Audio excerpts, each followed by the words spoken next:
ബജറ്റിനെതിരെ നഗരസഭാ പ്രതിപക്ഷ നേതാവ് അഡ്വക്കേറ്റ് ഗിരീഷ് രംഗത്ത്.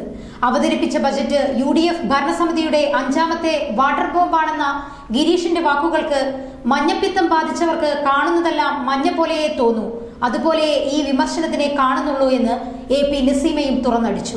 ആവർത്തന വിരസതയാണ് ഈ ബഡ്ജറ്റിലുടനീളം കണ്ടതെന്ന് അഡ്വക്കേറ്റ് ഗിരീഷ് കുറ്റപ്പെടുത്തി. പൊള്ളയായ വാഗ്ദാനങ്ങളല്ലാതെ നഗരം നേരിടുന്ന പ്രധാന പ്രശ്നങ്ങൾക്ക് പരിഹാരം കാണാൻ കഴിയാത്ത ബജറ്റാണ് ഇന്ന് നടന്നതെന്നും അദ്ദേഹം പറഞ്ഞു. ഇന്ന് അവതരിപ്പിച്ച തിരൂർ നഗരസഭയുടെ 2025-26 വർഷത്തെ ബജറ്റ്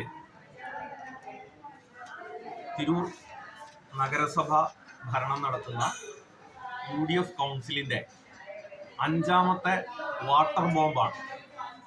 പൊള്ളയായ പ്രഖ്യാപനങ്ങൾക്കപ്പുറത്ത് ഈ നഗരം നേരിടുന്ന ഏറ്റവും പ്രധാനപ്പെട്ട വെല്ലുവിളികളെ അഭിമുഖീകരിക്കുന്നതിന് സഹായകരമാകുന്ന ഏതെങ്കിലും പദ്ധതികളോ പരിപാടികളോ ഇതിൽ പരാമർശിച്ചിട്ടില്ല.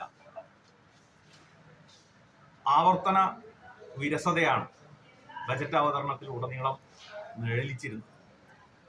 കഴിഞ്ഞ 5 വർഷത്തെ ബജറ്റ് എടുത്ത് പരിശോധിച്ചാൽ ആ ബജറ്റിൽ പറയുന്ന ഏതെങ്കിലും ഒരു കാര്യം നടപ്പിലാക്കാൻ സാധിച്ചിട്ടുണ്ടോ എന്ന പരിശോധന നടത്തിയാൽ ബജറ്റിൽ പറയുന്ന കാര്യങ്ങളൊന്നും ചെയ്യാനുള്ളതല്ല, അത് പ്രഖ്യാപനങ്ങളാണ് എന്ന സമീപനമാണ് ഈ കൗൺസിൽ സ്വീകരിക്കുന്നത്. പഴയ പലതും പേര് മാറ്റി പൊടിതട്ടി അവതരിപ്പിക്കുകയാണ്. ഇപ്പം നഗരത്തിൽ രൂക്ഷമായി വാഹനപ്പെരുപ്പം നേരിടുന്നു.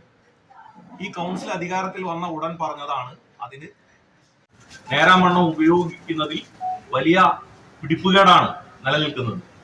കഴിഞ്ഞ കൗൺസിലിനകത്ത് ഞങ്ങൾ സൂചിപ്പിച്ചു, ടേക്ക് എ ബ്രേക്ക് ഒന്നിനെ പറ്റി പരാമർശമുണ്ട്. ഞങ്ങളുടെ സമരം നടക്കുമ്പോൾ നാളെ തുറക്കുന്ന പറഞ്ഞത്. നിങ്ങൾ എന്തിനാ സമരം നടക്കുന്നത്? ഞങ്ങളത് തുറക്കാനുള്ള എല്ലാ ഏർപ്പാടും ഉണ്ടാക്കിയിട്ടുണ്ട്, നാളെ തുറക്കും, അപ്പൊ ഇന്ന് സമരം നടത്തുന്നു എന്നാണ് UDF വിശദീകരിച്ചത്. ആ ടേക്ക് എ ബ്രേക്കിന് വേണ്ടി വെച്ച പൈസ മുഴുവൻ പാഴായി പോയില്ലേ? നല്ല നിലക്കാണെന്നുണ്ടെങ്കിൽ ആ ടേക്ക് എ ബ്രേക്കിൽ നിന്ന് 2 വർഷത്തെ വരുമാനം ലക്ഷങ്ങളും കോടിയും വരും. അത് നഷ്ടപ്പെടുത്തിയില്ലേ? അപ്പൊ ഈ രൂപത്തിൽ നഗരസഭയുടെ ആസ്തികൾ തങ്ങളുടെ സ്വന്തക്കാർക്ക് നടത്താൻ കൊടുക്കാൻ എന്താണ് മാർഗം?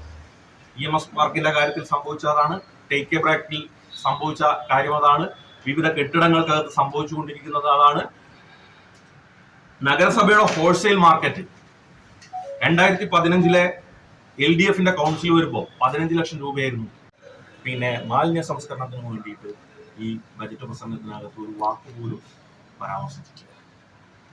നമ്മുടെ ട്രെഞ്ചിങ് ഗ്രൗണ്ടിനെ നോക്കുകുത്തിയാക്കി മാറ്റുകയാണ്, അവിടെ ഡംപിങ് യാർഡാക്കുകയാണ്. ട്രെഞ്ചിങ് ഗ്രൗണ്ടിനെ മാലിന്യ സംസ്കരണശാലയാണ്, അതിന് പകരം അതിനെ ഡംപിങ് യാർഡാക്കി മാറ്റുകയാണ്. ഏറ്റവും ശാസ്ത്രീയമായ രീതിയിൽ മാലിന്യ സംസ്കരണത്തിന് വേണ്ട ഉപാധികളാണ് അവിടെ LDF കൗൺസിൽ നടപ്പാക്കിയത്. അതിനാണ് അവാർഡ് കിട്ടിയത് നഗരസഭ. അപ്പൊ ഇങ്ങനെ നഗരം നേരിടുന്ന ഏറ്റവും പ്രധാനപ്പെട്ട വിഷയങ്ങളെ സംബന്ധിച്ച് യാതൊരു പരാമർശവും നടത്താൻ സാധിക്കില്ല. ഇപ്പോ നോക്കുകയാണെന്നുണ്ടെന്നുണ്ടെങ്കിൽ എന്തിന് വലിയ സമരം നടത്തേണ്ടി വന്നു തെരുവിളക്കുകൾ കത്താൻ? സമരം നടത്തിയതിന്റെ തൊട്ടടുത്ത ദിവസം മുതൽ 1 മാസം കത്തി. ഇപ്പോൾ വീണ്ടും സ്ട്രീറ്റ് ലൈറ്റ് അവതാളത്തിലായിരിക്കുകയാണ്.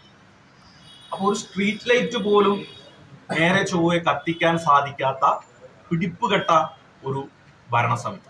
എന്നാൽ മഞ്ഞപ്പിത്തം ബാധിച്ചവർക്ക് എല്ലാം മഞ്ഞയായി മാത്രമേ കാണൂ എന്ന് AP നസീമ മറുപടിയും നൽകി. അത് അവര് പ്രതിപക്ഷമല്ലേ, അപ്പൊ അവരങ്ങനെ പറയുള്ളൂ. കാരണം ഏതാനും അരമണിക്കൂർ മുമ്പെയാണ് നമ്മൾ ആ ബുക്ക് അവർക്ക് കൊടുക്കുന്നത്. എല്ലാം ഒരുമിച്ച് ചേർത്ത് ഇത്രയും നല്ല രീതിയിൽ കേസ്മാർട്ട് വന്നതോടുകൂടി ഒരുപാട് പ്രയാസപ്പെട്ടിട്ടാണ് ഈ ബഡ്ജറ്റ് അവതരിപ്പിക്കാനായത് തന്നെ. എന്നിരുന്നാലും എല്ലാ പ്രതിസന്ധികളെയും തരണം ചെയ്ത് ഇന്നത് സമർപ്പിച്ചിരിക്കുകയാണ്. അപ്പം അങ്ങനെയുള്ളൊരു സാഹചര്യത്തിൽ ശരിക്കും പറഞ്ഞാൽ പുസ്തകത്തിൻ്റെ ഉള്ളിൽ എന്തുണ്ടെന്ന് തുറന്നു നോക്കിയിട്ട് പോലും ഉണ്ടാവില്ല, അതിനുള്ളൊരു സമയം പോലും ആയിട്ടില്ല. അപ്പം അങ്ങനെയുള്ളൊരു സമയത്ത് അതിൻ്റെ ഉള്ളിൽ എന്താന്ന് നോക്കാതെ പറയുന്ന ഒരു ചിന്താഗതിയാണ്. അത് തികച്ചും പൊളിറ്റിക്സ് ആയിട്ട് തന്നെ കണ്ടാൽ മതി.